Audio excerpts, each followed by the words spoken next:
toute vérité. Un grand entretien de Radio Burkina avec un invité spécial tous les samedis et rediffusé les dimanches. Entretien réalisé par Charles Kendrebeogo.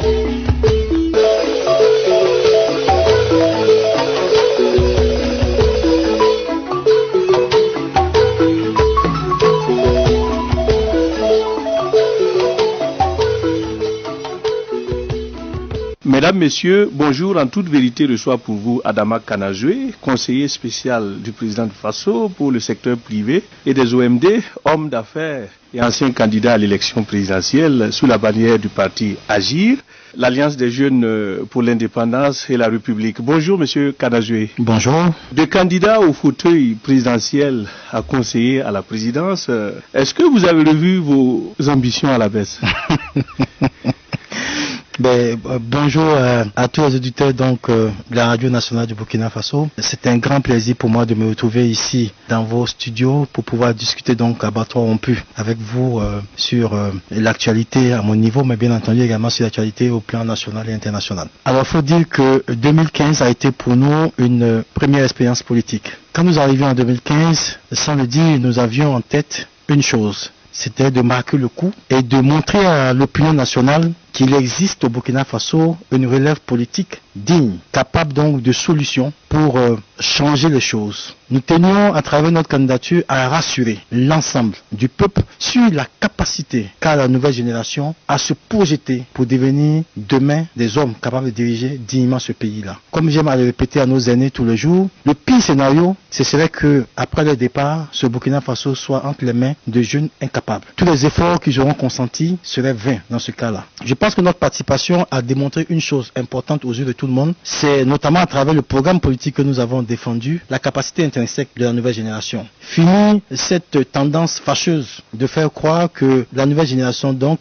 il n'y a que des cancres. Non, elle n'est pas différente des autres générations. On y trouve des très bons et des moins bons. Et il existe des bons dans notre génération. Nous avons tenu à le prouver aux yeux de tout le monde. Et je pense que cet objectif a été atteint. Pour le reste, nous restons en apprentissage politique. 2015, ça a été une expérience, vous le dites, vous avez cassé les côtes. C'est un nouveau visage, jeune surtout, offensif à la conquête du pouvoir d'État. Est-ce que vous croyez vraiment pouvoir bousculer les anciens partis qui étaient là? Nous pensions pouvoir bousculer surtout l'offre politique. Parce que pour nous, ce qui était important, c'est que à côté des légendes qui existent dans nos pays, qu'il puisse y avoir des hommes politiques capables de proposer des solutions idoines pour faire changer les choses. Ils sont nombreux de l'ancienne génération qui sont politiques que de nom ou j'allais dire par accoutumance, mais qui sont incapables en réalité de proposer une offre politique capable d'améliorer les conditions de vie des populations dans nos pays. Pour nous, notre rôle n'était pas de venir faire le bras de fer avec des vieux de la vieille, mais c'était d'apporter de nouvelles solutions qui répondent aux besoins du moment. Et sur ce plan, tout le monde était unanime, par exemple, pour dire que l'offre de l'AGIR sur les questions d'emploi était l'une des meilleures, sinon la meilleure, qui a été proposée pendant cette campagne électorale. Et pour nous, c'est le satisfait à ce niveau-là. Votre fief, c'est l'Oubli-Tenga, qui était sous coupe réglée du parti CDP. Est-ce que c'était pas aussi un départ faussé?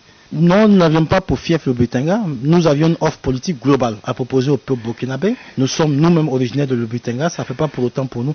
Nous ne sommes d'ailleurs pas dans ce type de bataille rangée avec ce fétichisme régionaliste, provincial, etc., etc. Mais pour être réaliste, le terrain politique, c'est ça. Mais il faut sortir de cela. Sans base politique, est-ce que c'est pas un saut dans le vide? La seule base politique qui devrait être, c'est celle de l'offre qu'on est capable de faire au peuple. C'est vrai, nous sommes dans un contexte aujourd'hui où les choses sont telles quelles, mais je pense que les choses vont évoluer. Nous devrions travailler, au lieu de stagner et de continuer de maintenir les populations dans cette espèce d'approche politicienne qui ne fait pas avancer les choses. Il serait bien que nous pensions de plus en plus à offrir des choses. Emmanuel Macron n'avait pas de base politique dans une région particulière de la France. Ça n'a pas empêché, à travers l'offre qu'il a proposée au peuple français, d'arriver à la majorité suprême de son pays. Cette question du fief et autres est une réalité du moment, c'est vrai, mais qui va vite évoluer parce que les mentalités évoluent. Et aujourd'hui, vous trouvez des fiefs ou des gens qui ont une offre politique intéressante viendront battre les fils de cette zone-là s'ils n'arrivent pas à se dimensionner pour se mettre au niveau que les populations attendent. Vous l'avez évoqué, Emmanuel Macron a réussi le miracle. Vous étiez une candidature jeune, on s'attendait à ce que la jeunesse aussi se reconnaisse en vous. Elle ne vous a pas suivi apparemment. Qu'est-ce qui n'a pas marché? Vous ne les avez pas convaincus apparemment? Je peux comprendre aussi que la jeunesse ne soit pas convaincue. C'est vrai que les générations spontanées, on s'en méfie beaucoup. Donc moi je comprends allègrement l'attitude des jeunes et mieux, je pense que j'ai bien compris leur signal. Le signal que la jeunesse a voulu nous envoyer est celui que le simple fait d'être un jeune n'est pas suffisant pour que toute la génération s'aligne derrière vous. Ce serait important quand même que vous-même impactiez cette génération-là pour qu'elle puisse se reconnaître en vous. La question devrait être qu'est-ce que les jeunes politiques de ma génération ont pu faire pour impacter leur génération de sorte à avoir l'adhésion massive et systémique de ces jeunes-là, ces générations derrière eux-mêmes. Rien n'a été fait. Vous prenez tous les jeunes politiques, aujourd'hui, ils n'ont jamais rien fait véritablement pour apporter un plus à cette jeunesse-là, à part que chacun s'est mis à l'ombre des grands partis à profiter de certaines positions individuellement. Mais rien n'a été fait pour cette jeunesse-là. Donc il est tout à fait normal qu'elle ne puisse pas de façon systématique se reconnaître en quelqu'un parce qu'il est simplement jeune. Nous avons décidé de nous les mettre en cause. C'est un désamour aussi pour les politiciens. On ne croit plus aux promesses de campagne. Est-ce que c'est cela aussi? Exactement, exactement, parce que les promesses de campagne, les gens, ils en sont quand même arrivés à un stade où de saturation. Ils ont besoin aujourd'hui d'actions concrètes. Et c'est pour ça que je dis qu'il est important quand même pour tous les jeunes de notre génération qui espèrent impacter la génération, en tout cas qui espèrent avoir l'adhésion de ces jeunes-là, de penser à des actions qui permettent d'impacter cette génération-là. Et quand quelqu'un a le sentiment que vous pensez à lui tous les jours, en retour, le minimum qu'il puisse faire, c'est de vous rendre l'appareil. Donc c'était une erreur, je pense, à notre niveau, au niveau de toute cette génération-là. Mais nous avons décidé récemment encore, avec d'autres jeunes, de changer la donne et de faire les choses autrement. On voit que des jeunes se sont formés, on entend parler de GKF. À quoi cela répond? Mais ces jeunes m'ont rencontré et moi j'ai été dans un premier temps, comme je l'ai dit, assez interloqué par la dénomination. Mais les explications qu'ils m'ont données m'ont vite fait comprendre qu'il ne s'agissait pas du culte de ma personnalité. Ce sont des jeunes qui sont dépourvus de tout complexe. Ce sont des jeunes aujourd'hui qui ont compris qu'il était important d'établir au sein de la génération une vraie chaîne de solidarité. Ils estiment que mon profil est un peu caractéristique de la nouvelle génération et c'est à cela seulement que vaut mon nom qui est donc au niveau de la dénomination de. Au-delà de cela, toutes les actions visent beaucoup plus loin que ma modeste personne. Et c'est des jeunes qui ont décidé de s'engager dans la formation des jeunes et des femmes. Ils ont décidé de faire en sorte que les jeunes et les femmes deviennent autonomes et depuis qu'ils ont lancé des activités, ils n'arrêtent pas de me surprendre positivement. Récemment encore, je voyais donc des formations sur le code de la route offertes gratuitement aux différents lycées et collèges de notre pays pour permettre donc à nos jeunes frères de mieux maîtriser. Je constatais encore aujourd'hui qu'ils ont lancé la formation sur la transformation donc du savoir. Donc ils sont en plein sur des chantiers qui impactent véritablement le quotidien des populations et ça qui est important. Monsieur Kanojwe, vous êtes un homme politique. Est-ce que de trouver ces jeunes comme ça qui viennent vers vous, est-ce que ça ne donne pas une connotation politique derrière cela? Est-ce qu'il n'y a pas autre chose que ce que vous nous dites? Ce qu'ils m'ont répondu, c'est que si c'est cela fait de la politique, que d'aider des jeunes à avoir des connaissances, de la compétence, si c'est cela fait de la politique, de permettre à des femmes de pouvoir avoir un métier qui va générer du revenu pour leur famille, si c'est cela fait de la politique, que de donner à des jeunes des instruments pour qu'ils puissent se protéger en situation, ils sont pour ce type de politique-là. Finalement. Donc, au-delà de l'aspect politique, il y a des actions concrètes qui sont menées au jour le jour. Vous êtes prêt à les accompagner si tôt ou tard ils voudraient transformer cela en parti politique? Je pense que ce n'est pas leur intention et ils n'ont pas du tout l'intention de le faire parce que justement, ce sont ce type de clivages-là qui pendant longtemps ont... Mais est-ce que pendant longtemps la jeunesse aussi n'est pas restée en retrait, laisser le terrain politique aux plus âgés? On va en parler plus tard. C'est vrai, ce que vous dites. Ce que vous dites est vrai. Notre génération, par désamour justement pour la chose politique, a abandonné le terrain. Et comme je dis souvent aux uns aux autres, chacun est convaincu qu'il a les compétences pour apporter des choses au Burkina. Chacun est convaincu qu'en face, il y a ceux qui dirigent, qui ne savent pas faire. Mais si finalement, ceux qui sont censés avoir des compétences ne s'engagent pas, mais c'est les médiocres qui vont vous gérer. Aujourd'hui, on voit un retour de la vieille classe, de la vieille génération. Pendant la transition, on a fait recours à un retraité pour sauver les meubles pour la transition. Aujourd'hui, à la primature, c'est un retraité aussi qui est là, comme pompier. Est-ce que votre appel au changement générationnel ne vient pas tôt. On a l'impression qu'il n'y a pas de solution avec les jeunes. Non, on n'a pas testé les solutions jeunes. Mais je comprends aussi, d'accord. Vous avez quand même une génération qui est aux affaires depuis 1983. Ça, il ne faut pas l'oublier. Cette génération-là est aux affaires depuis 1983. Et c'est une génération qui a ceci de particulier, qu'elle a une chaîne de solidarité exceptionnelle en son sein. C'est une génération qui, on peut lui reprocher tout ce qu'on veut, mais sait ce qu'elle veut. Et a su à chaque instant historique de notre pays, taire les égos individuels pour mettre en avant l'intérêt collectif de cette génération-là. C'est comme cela que depuis plus de 3 décennies, cette même génération est aux affaires et continue. Et nous, notre génération, par manque de solidarité, par manque d'esprit, de création, de leadership et autres, ben on est toujours à la traîne. Et ça risque de continuer si on ne prend pas conscience et si on ne décide pas ensemble de réfléchir sur des mécanismes pour nous identifier des leaders. Tout le monde ne peut pas être leader dans une génération. Dans une génération, vous avez des leaders qu'il faut identifier, qu'il faut mettre en pole position. Notre génération, malheureusement, refuse de se choisir des leaders. C'est une génération qui a limite horreur des leaders. On a vu des leaders comme les Thomas Sankara qui ont pris le pouvoir en étant jeunes.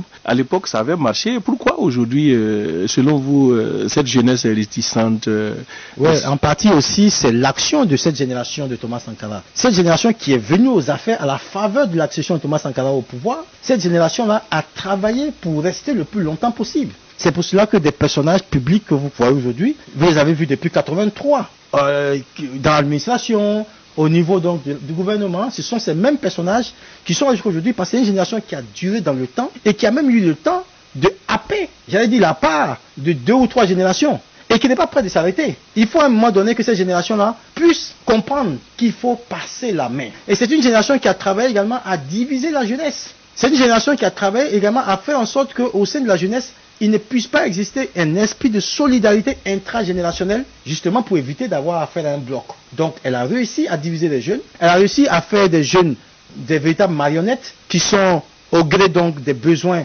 stimulés à gauche ou à droite. Ça fait qu'aujourd'hui, en face, on n'a rien pour leur faire front. Et ils perdent au point où ils se rappellent même après la retraite pour revenir encore, parce que vraiment, il y a encore de la place.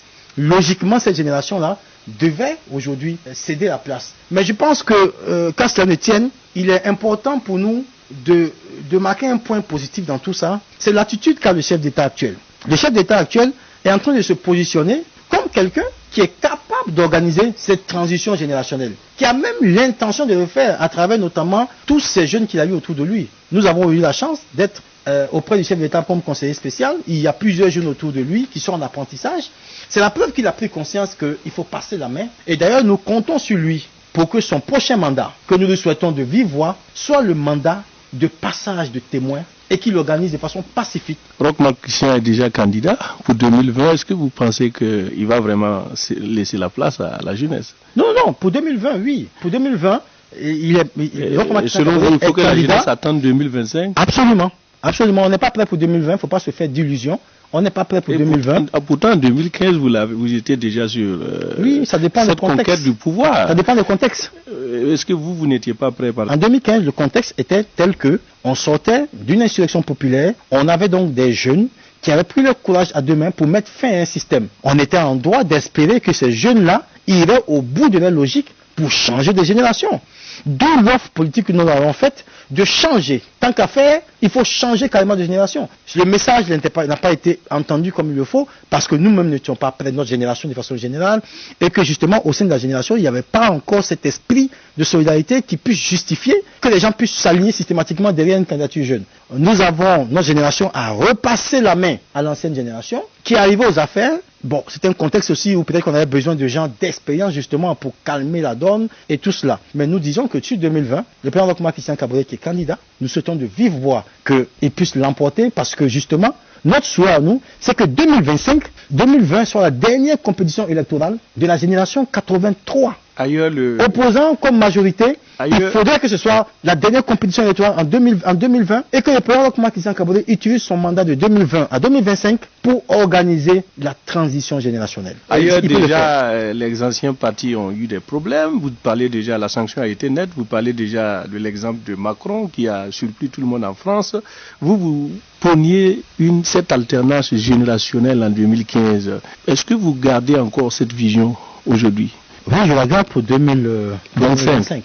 Absolument. Je pense qu'en 2025, et c'est pour ça que je dis qu'on a un homme d'État qui en est soucieux. qui a bien compris qu'il est important aujourd'hui que la génération 83 puisse faire la place à une nouvelle génération. C'est pour ça qu'il a commencé déjà à son premier mandat à intégrer beaucoup de jeunes. Et c'est pour ça que je suis confiant dans sa volonté et sa capacité à organiser la transition générationnelle entre 2020 et 2025. Et qu'en 2025, notre génération devra avoir la force pour une fois de s'asseoir et d'identifier les leaders les plus à même de conduire la nouvelle vision que nous voulons pour le Burkina Faso, et que chacun puisse taire son ego et que nous puissions choisir un leader digne de ce nom et le mettre en 2025 pour changer la donne. Il nous faut des hommes du moment pour gérer les dossiers du moment. Moi, je n'en veux pas à la génération 83. Elle les a fait parce que notre génération est incapable d'assumer sa part de responsabilité. Elle ne peut pas laisser le pays non plus en laisse-guidon, comme on le dit. Elle doit gérer. Mais nous, qu'est-ce qu'on fait? Préparons-nous pour qu'en 2025, nous puissions changer la donne et que nos doyens puissent aller se reposer parce qu'ils sont fatigués, mais ils ont besoin qu'on les rassure sur notre capacité avant d'aller se reposer. Justement, beaucoup, vous n'avez pas compris, sitôt l'élection présidentielle terminée, on vous retrouvait dans la mouvance. Ça a étonné plus d'un. Qu'est-ce qui a bien pu justifier ce choix-là? Est-ce que je dois comprendre que vous êtes allé à l'école? Je suis allé à l'école, ça c'est une chose, mais j'aurais pu aller à l'école également dans l'opposition. Alors, je vous explique une chose. En réalité, ce débat-là, chaque fois qu'on me le ressort, j'ai dit, il y a mal donne. Parce que la vraie réalité, c'est qu'au sein du CEFOP, où j'étais quand même un acteur clé, la résolution tacite qui avait été prise, c'est que l'ensemble des partis du CEFOP rejoindraient le candidat du CEFOP le mieux placé à l'issue des élections présidentielles. Donc ceux qui ont choisi de suivre, ceux du CEFOP qui ont choisi de suivre Roch-Marc Christian Kaboré après son élection, sont ceux qui sont dans le vrai. Ceux qui ont choisi d'aller de s'opposer à lui ensuite sont ceux qui ont trahi l'esprit du CEFOP. Mais vous savez, sous nos cieux, c'est très facile de se donner une virginité totale. Dès qu'on est de l'opposition, on suppose qu'on est propre. Dès qu'on est de la majorité, on estime qu'on est systématiquement sale. Non, c'est pas vrai. C'est pas vrai. C'est ce qui avait été convenu, que nous puissions soutenir le candidat que moi j'aurais été mieux placé que tout le monde. Logiquement, tout le monde devait me suivre pour qu'on puisse gérer ensemble. On a lutté ensemble contre le système. On a tout fait ensemble. D'où vient-il qu'on soit incapable de s'asseoir ensemble pour diriger? Mais qu'est-ce qui peut expliquer les égos individuels? Les égos individuels. Vous étiez entendu pour... C'est une question d'ego. C'est une question d'ego simplement. Mais est-ce que vous les avez approchés pour un peu les ramener au bercail? Personnellement, je l'ai fait.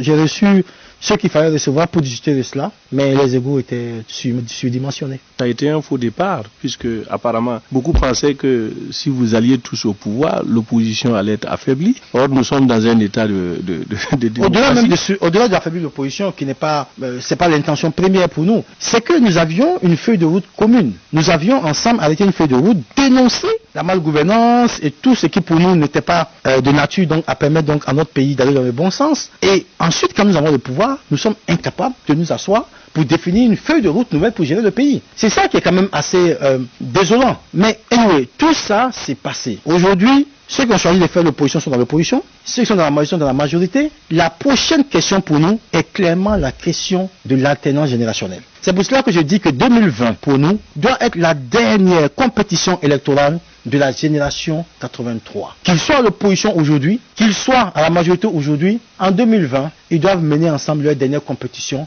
Et sur 2025, ils doivent pouvoir céder la place à une nouvelle génération. Mais 2025 se prépare dès maintenant. Absolument. On ne voit rien sur le terrain. Et que devient votre parti Agir? Le parti a rejoint le Front progressiste Sankara, armes et bagages en main.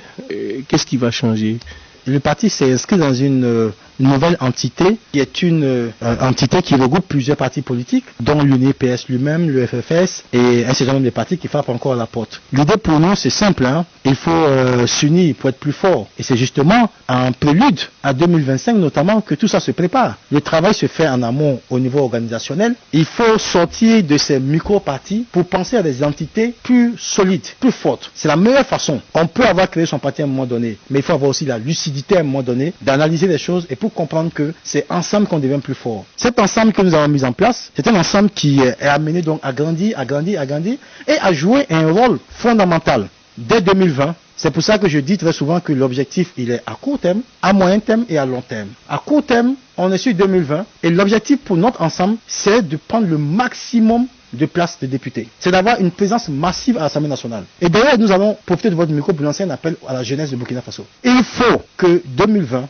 l'Assemblée nationale, le visage doit être jeune. La moyenne d'âge doit chuter de façon drastique. Parce que du visage de l'Assemblée nationale en 2020 va présager la gouvernance de 2025. On prépare 2025 maintenant. Commençons par le Parlement. J'invite la jeunesse burkinabé à prendre en étant dans la mouvance, est-ce que cela est faisable? Absolument. C'est quand même un parti qui est au pouvoir. Vous partagez le pouvoir avec un autre parti qui a ses ambitions, qui a sa feuille de route. Est-ce que en étant dedans, vous avez les manettes? Mais attention, nous sommes de l'APMP, les partis de la majorité présidentielle, avec une autonomie pour chaque parti politique. Quand nous irons aux élections, le parti au pouvoir, l'APMP aura un candidat. 2020 déjà est là. D'accord, 2020. Vous n'allez pas rebeloter, semble-t-il. Non. Votre objectif, c'est de mettre plus de jeunes à l'hémicycle. Au niveau du Parlement, j'invite la jeunesse burkinabé à prendre d'assaut le Parlement. Mais pas pour le brûler, pour siéger massivement à l'Assemblée nationale. Et j'invite chaque jeune qui se sent les capacités à s'engager. Parce que je le répète, du visage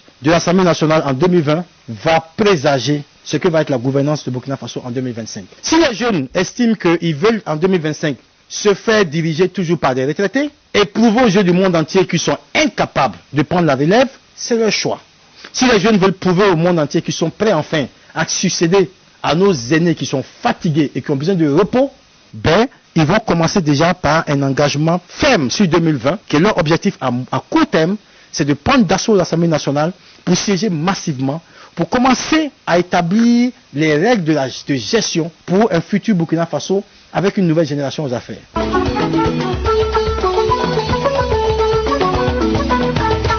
Adama Kanazoué, vous êtes communicateur, homme d'affaires. Qu'est-ce qui peut bien pousser un homme d'affaires à aller en politique? On dit que en politique, on dilapide les revenus. Moi, je vais être très clair avec vous, pour mon cas précis. Je suis rentré en politique pour une raison principalement. J'ai fait toute ma vie au sein du secteur privé. J'ai été soit employé dans le privé, soit moi-même entrepreneur. J'ai vu les règles de gestion du privé. J'ai vu comment est-ce qu'on est capable de rigueur dans le privé. Et j'ai ce sentiment-là que cette rigueur-là, si on arrive à l'insuffler, ne serait-ce que 50% de l'administration publique de notre pays, on peut faire bouger les choses. J'ai le sentiment que les choses peuvent aller beaucoup mieux. Et d'ailleurs, sur ce point, j'aimerais rassurer la jeunesse burkinabé. En allant dans la gouvernance pour apprendre, j'avais une question fondamentale. Est-ce le Burkina Faso qui est indéveloppable, permettez-moi le terme, ou ce sont les hommes qui ne sont pas à la place qu'il faut? La bonne nouvelle, chers camarades, le pays peut se développer. Vous êtes allé à l'expérience, vous êtes rassuré? Oui, le pays peut se développer, oui. Il a tout le potentiel qu'il faut.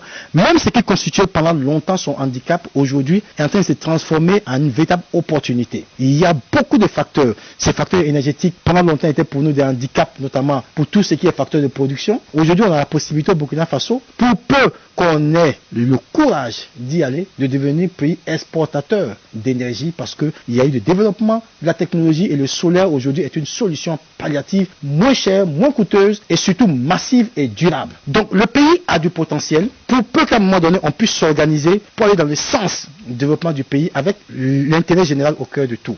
Pour moi, en tant qu'acteur, je suis convaincu qu'il y a des choses à faire et je suis sûr qu'il y a des capacités pour le faire. C'est ça mon sens, mon engagement. Et quand j'aurai l'occasion, les leviers en main, pour apporter ma contribution de façon concrète dans un secteur, les Burkinabés pourront me juger. Les hommes d'affaires n'ont pas bonne presse en politique. On dit que la richesse et le pouvoir poussent à l'excès. Donald Trump est jugé aujourd'hui et donné ici comme exemple. Est-ce qu'il faut que donner le pouvoir, laisser ce pouvoir-là aux hommes d'affaires? Attention, déjà, homme d'affaires, pour parler de mon cas, c'est un peu trop prétentieux. C'est un peu trop prétentieux. Je suis un jeune entrepreneur, oui, un jeune entrepreneur qui se débrouille comme il peut, comme beaucoup de jeunes ici. Mais pour être candidat, quand même, il y a une caution à payer déjà. Oui, c'est pas donné à tout le monde. Si vous arrivez à trouver cette caution, vous l'êtes. Oui, mais ce sont les cotisations des membres du parti, ce sont tous ceux qui se sont mis derrière pour nous accompagner, qui se sont engagés pour le parti, qui ont contribué d'une façon ou d'une autre. Donc, il faut relativiser déjà ces questions-là. Mais oui, il y a aujourd'hui des hommes d'affaires qui arrivent à la gestion des différents pouvoirs publics. Pour nous, c'est pas un handicap. Normalement, un homme d'affaires accompli a des capacités pour faire de l'État cet agent économique qu'il doit être. Parce que ce que beaucoup oublient, c'est que le premier agent économique, c'est l'État. L'État n'est pas très différent d'une entreprise privée. La différence fondamentale entre l'État et une entreprise privée, c'est que le niveau de responsabilité sociale de l'État équivaut à plus de 50% de son budget. C'est une entreprise qui a un budget RSE qui vaut les 50%. Mais avant de dépenser ce budget RSE, c'est d'abord un agent économique qui doit générer du revenu, donc qui doit être productif. Et à ce niveau-là, une entreprise privée fait la même chose. Elle doit générer du revenu, elle doit créer des mécanismes pour produire de la richesse. Aujourd'hui, notre État a du mal à produire de la richesse. Tout le monde attend de l'État qu'il améliore ses conditions, qu'il augmente ses participations au niveau social et autres. Mais s'il n'y a pas de création de richesse, il n'y a pas de possibilité de redistribuer ce qui n'existe pas. Donc le rôle d'agent économique de l'État doit être porté par des gens qui ont la rigueur. Alors que, malheureusement, beaucoup parmi nous dans l'administration publique n'ont pas encore pris conscience de ce rôle d'agent économique de l'État et le sentiment que l'État n'a qu'un rôle social. Pour être social, il faut d'abord générer du revenu. Mais est-ce que l'exemple ne vient pas de là-haut? Si on ne marque pas le pas, est-ce que les gens vont suivre? On a vu sous la Révolution ici, il y a des comportements qui n'étaient pas permis dans l'administration, mais aujourd'hui, on semble laisser tout le monde à sa volonté. Oui, la Révolution est passée par là. Les Burkinabés ont écrit les notes de noblesse à travers cette révolution-là, avec cette rigueur, ce statut d'homme intègre et tout. Malheureusement, le père de la révolution est parti et semble-t-il avec toutes ces valeurs-là. Il faut que nous fassions en sorte de retrouver ces valeurs. C'est fondamental. C'est fondamental parce que si on n'a pas l'amour du pays, parce que ces valeurs-là, moi je les résume en l'amour du pays, l'amour de l'intérêt commun. Le capitaine Thomas Sankara avait une chose, c'est qu'il avait l'amour de son pays. On peut lui reprocher tout ce qu'on veut. C'est un homme, comme nous tous, avec ses imperfections. Mais il y avait une chose qui est une valeur cardinale. C'est l'amour de ses concitoyens, l'amour de son pays. Il faut que nous retrouvions l'amour du pays, l'amour de chaque Burkinabé. Ça va empêcher la gabégie au sommet de l'État. Cela va empêcher la spoliation des richesses de tout le monde pour le compte d'une petite minorité. Donc, retrouvons ces valeurs et vous allez voir que nous allons enclencher une dynamique qui sera celle positive qui permet d'avoir fait avancer le pays. Adama Kanajoué, vous êtes conseiller à la présidence du FASO. Quel est réellement votre rôle? Mais écoutez, le rôle du conseiller dans la pratique de tous les jours, c'est de traiter les dossiers qui lui sont affectés par son excellence le président du FASO. Ces dossiers sont de plusieurs ordres et ils sont fonction également de la catégorie dans laquelle donc est logé donc le conseiller. Par exemple, les dossiers qui concernent donc le secteur privé en général, l'investissement privé en général. C'est là où réside aussi pas mal de problèmes. On reproche le coût cher un peu de la production ici. Il y a les impôts qui frappent le secteur privé. Ouais. Oui. Oui, tout cela, oui, aujourd'hui, il y a un peu de logique dans tout cela. Quand il n'y a pas assez de production et qu'il y a une pression sociale, en général, ça se traduit par une pression fiscale. Parce que l'État va aller chercher l'argent sur le peu d'entreprises qui existent. C'est une question très simple. Tant que nous n'allons pas avoir un niveau de production qui est plus élevé, tant qu'il n'y aura pas une assiette fiscale qui est très large, l'État n'aura pas d'autre choix que de trouver les ressources là où on peut les trouver pour pouvoir satisfaire aux besoins qui sont de plus en plus croissants des populations. Est-ce que c'est pas tuer la poule aux œufs d'or aussi? Cela est vrai, mais ce serait peut-être également décimer tout le poulailler que de ne pas prendre de mesures dans ce sens-là. Donc, ce qu'il faut faire, effectivement, c'est d'avoir une réflexion plus structurelle. Notre économie doit marcher. Comment faire marcher notre économie? Il faut mettre les gens au travail. On ne peut pas avoir un pays où vous avez la principale force de travail, de production, constituée des jeunes et des femmes qui est à 75% au chômage. Ça veut dire que vous avez votre maisonnée, où vous êtes 10 personnes là-dedans, et il y a une personne qui travaille et il y a 9 personnes qui ne foutent rien. Cette maisonnée-là va connaître famine et maladie. Il faut mettre les gens au travail. Il faut trouver des mécanismes, des moyens. Il faut stimuler les jeunes. Aujourd'hui, vous savez que, moi cette année par exemple, j'ai produit de la tomate. Mais il y a de l'argent dedans. Mais ils sont nombreux les jeunes qui ne savent pas qu'il y a de l'argent dans la tomate. Moi j'ai fait de la tomate et j'ai eu de l'argent là-dedans. Mais ils sont combien les jeunes qui ont fini les études en agronomie et qui sont assis au chômage? Beaucoup vous diront qu'il faut un fonds pour commencer. Mais ces fonds-là, c'est combien? C'est pas beaucoup d'argent. Pour commencer, c'est pas beaucoup d'argent. Et il existe des mécanismes pour accompagner ce genre de choses-là. Non, et puis les jeunes burkinabés, faut se l'avouer, les gens ont des motos de 1,5 million, hein. D'accord? Ils ont des iPhones de 1,5 million. Non, c'est juste que dans la tête des uns et des autres, ils ont le sentiment, malheureusement, qu'on appelle travail uniquement quand on est en cravate, chemise, fourré au bureau. C'est pour ça que quelqu'un qui s'en va faire des études en élevage et en agronomie, au lieu d'aller appliquer ça sur le terrain pour se devenir un agro-businessman, il préfère aller chercher un boulot dans l'administration pour se tourner le pouce du matin au soir. C'est des paradigmes qu'il faut changer. Tant qu'on ne change pas tout ça, on ne créera pas de la richesse et on n'aura pas d'autre choix que de nous appuyer sur ceux qui existent. Et vous avez raison, peut-être ça va tuer la poule aux œufs d'or et ça peut nous créer des crises encore plus importantes. Dernièrement, la question de l'UTS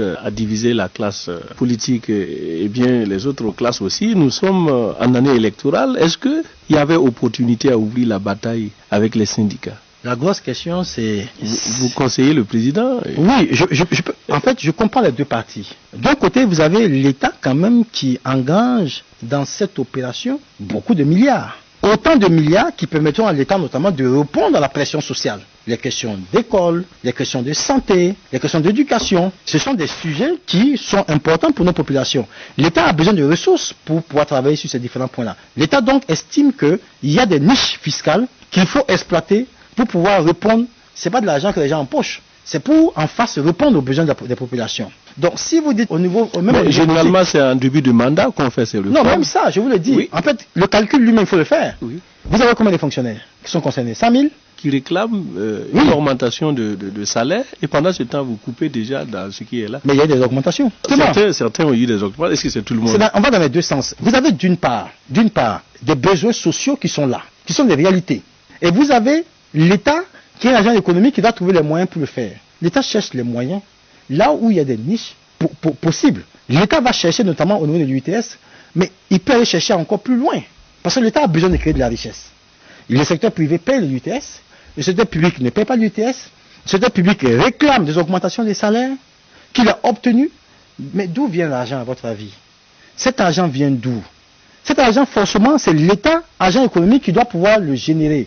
Il le génère à travers des différents mécanismes. Récemment encore, vous avez vu qu'ils ont augmenté le taux sur les impôts, les taxes. La taxe au niveau des télécoms, ils ont augmenté. Justement, l'État a besoin d'argent pour travailler. On a l'impression que c'est une pression tout azimut. Je vous l'ai déjà dit. On a changé les plaques d'immatriculation, il y a la taxe sur les véhicules qui est imposée, il y a l'UTS qu'on a tenté de faire passer, il y a la taxe de résidence que beaucoup qui ne payaient pas ont commencé à payer. On a eu l'impression que c'est comme une course un peu vers ces prélèvements-là. Est-ce que en fin de mandat, c'est un vrai message qu'on lance? Après, c'est qu'est-ce qu'on fait de tout cela? C'est ça qui est le plus important. Toutes ces ressources qui sont engrangées, qu'est-ce qu'on en fait? Est-ce que les populations boivent de l'eau potable? Est-ce que les populations utilisent des voies qui sont aménagées? Est-ce que les enfants vont à l'école? Le Burkina Faso, quand même, est dans un contexte que vous connaissez, un contexte d'insécurité. Aujourd'hui, vous savez très bien que l'investissement privé international est quelque peu affecté par cette situation sécuritaire que nous avons dans notre pays ici. Nous sommes obligés d'avoir un développement endogène. Donc de faire en sorte que nous puissions compter sur nos propres ressources.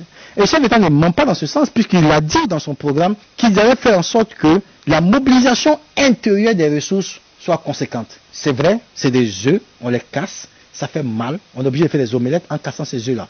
Nous tous aurions peut-être voulu ne pas payer d'impôts, d'être tranquilles, mais même les pays les plus développés arrivent à faire des investissements uniquement à travers ces systèmes, la fiscalité et d'autres types d'opportunités. Si le Burkina Faso aujourd'hui a le choix, je pense concrètement, a des possibilités de générer du revenu dans d'autres secteurs, je suis convaincu qu'ils ne feront pas de la fiscalité la pression numéro 1. Aujourd'hui, le gouvernement est acculé. Le président du Faso, depuis sa nomination, a été acculé par le niveau social, la fronde sociale. Il a fait des concessions énormes. Ces concessions ont un coût. Et ce coût-là, qui pensez-vous il va l'assumer? Ce n'est pas des ovnis, hein.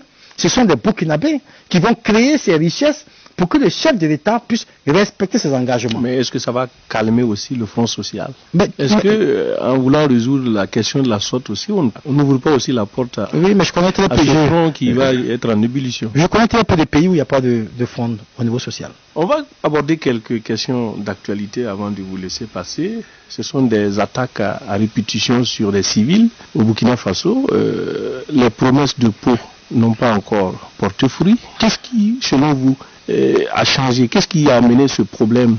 Parce qu'on a l'impression qu'on ne sait pas pourquoi on nous attaque. C'est une question qu'on se pose tous encore. Hein.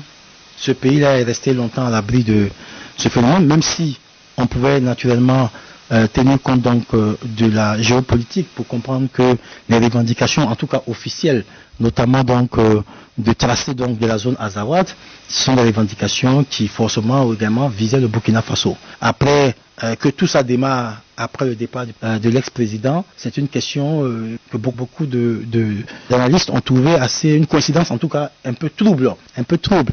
Comment avait-il réussi donc à contenir tout cela? Pourquoi à notre tour on n'arrive pas à contenir cela? Ce sont des questions en tout cas qu'on est en droit de se poser. Qu'à cela ne tienne, aujourd'hui on a en face de nous des adversaires qui ont juré la perte de notre pays par toutes les manières et nous n'avons pas d'autre choix, c'est une guerre que nous a imposée, nous devons la faire. Bien entendu, la résolution ne peut pas être que militaire.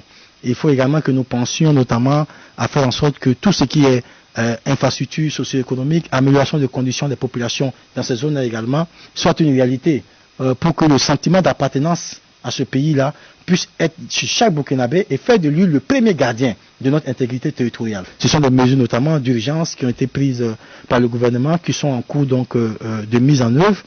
Mais à côté, il y a la guerre qu'on est obligé de faire. Et nous avons des partenaires, notamment donc la Force Barkhane, qui nous accompagne. Nous sommes tous quelque peu circonspects dans l'incapacité d'une armée d'une telle envergure à contenir un phénomène pour nous qui est quand même dans ses cordes. Mais est-ce qu'on peut légitimement se morfondre pendant que l'affaire est d'abord une affaire burkinabé? C'est vrai que c'est quand même les conséquences de la crise qui a été créée depuis la Libye. C'est pour cela que moi je pense qu'au-delà de la France, nous devrions crier notre cri de cœur à l'ONU, qui pour moi devrait prendre une résolution pour régler cette question-là. Il a été très aisé pour l'ONU de prendre une résolution pour bombarder Kadhafi. D'où vient-il qu'on garde le silence face à ces massacres au quotidien au Burkina Faso? L'ONU est à la base de ce qui s'est passé en Libye, en tout cas à légitimer l'action de la France et de ses alliés en Libye. L'ONU doit s'assumer et faire en sorte que ce qui a été créé par résolution puisse être réglé par les de forme le voulant, par une résolution ferme. Aujourd'hui, la France peut nous dire qu'elle fait ce qu'elle peut pour nous accompagner, mais c'est toute la communauté internationale qui doit se mobiliser autour de nous pour régler définitivement cette question-là. Au pays ici, on a lancé le recrutement des volontaires. On a l'impression aussi que là, les choses se mettent en place lentement. Est-ce que ça va pas être un peu tard si on traîne les pieds? Non, ça va pas être tard. Le Burkina Faso n'a pas une durée de vie limitée, hein. Mais les civils sont attaqués, les populations sont attaquées. Oui, on va faire front. Il y a déjà des gens qui sont au front. On n'attend pas non plus les volontaires pour aujourd'hui aller affronter ces gens. Il y a déjà nos soldats qui sont tous les jours, nuit et jour, au front pour protéger ce peuple-là. Donc il faut déjà saluer l'action de ces soldats-là et puis bien entendu s'incliner donc sur la mémoire de tous ceux qui sont tombés dans cette noble mission. Et c'est clair que ces volontaires-là qui vont venir seront une véritable force d'appui qui vont permettre justement aux soldats d'avoir déjà, j'avais dit, des positions quasi avancées dans chacun de nos villages pour pouvoir avoir du renseignement, pour pouvoir mieux coordonner les différentes opérations. Mais c'est une opération aussi qui nécessite que nous prenions le temps. On ne va pas non plus envoyer des gens comme ça à l'abattoir. Ils ont besoin de formation, ils ont besoin d'un certain nombre de choses. C'est une mesure qui a été prise par le gouvernement, mais avec beaucoup de prudence, parce que derrière, l'idée pour nous, ce n'est pas d'envoyer des gens à l'abattoir, c'est de préparer des Burkinabés à la défense de leur patrie. Ça prendra le temps que ça prendra, mais ce sont des Burkinabés prêts et aguerris que nous enverrons pour accompagner nos forces de défense et de sécurité. Ça sera tout pour aujourd'hui et nous allons dire merci à Adama Kanazoué, conseiller spécial du président du Faso pour le secteur privé et les OMD, homme d'affaires, ancien candidat à l'élection présidentielle sous la bannière du parti AGI.